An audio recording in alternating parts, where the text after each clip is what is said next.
Well, with the war in West Asia now entering its seventh day, Israeli forces have announced next phase in the conflict. A look at the latest developments that we are tracking on the conflict in West Asia. United States has granted India a temporary 30-day waiver to buy Russian oil, even as Washington maintains strict sanctions on Moscow's energy sector. Officials say that the exemption is tightly limited, which applies only to cargoes already in transit, meaning it does not permit new purchases of Russian oil. Washington even says that the goal is to prevent disruption in global energy markets and avoid a sudden supply crunch as well. Iran has urged India to condemn what it describes as an act of aggression against it. According to Iranian sources, Tehran has asked New Delhi to condemn the act of aggression while adding that Iran wants to preserve its best relationship with India. In fact, India has called for restraint and de-escalation through dialogue to end the conflict. Sri Lanka, meanwhile, has offloaded crew of an Iranian Navy vessel and assumed control of it. And this is a day after deadly US submarine attack on another ship. President of Sri Lanka said that his country's navy has taken 208 sailors from the area. President Trump says that he should have a role in choosing Iran's new leader. In fact, he rejected the possibility of Mujtaba Khamenei, son of late Iranian supreme leader, replacing his slain father, dismissing him as a lightweight.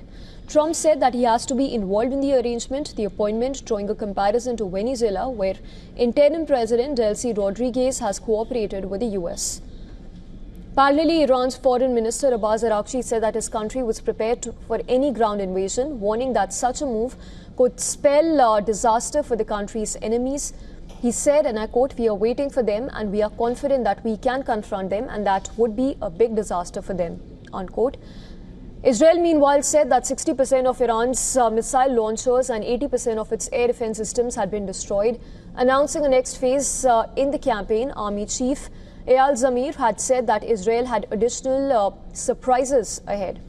Israel, meanwhile, continued to target Beirut's southern suburbs, saying it was striking Hezbollah infrastructure. Lebanese authorities say that at least 123 people have been killed since Monday, with at least 90,000 people displaced so far.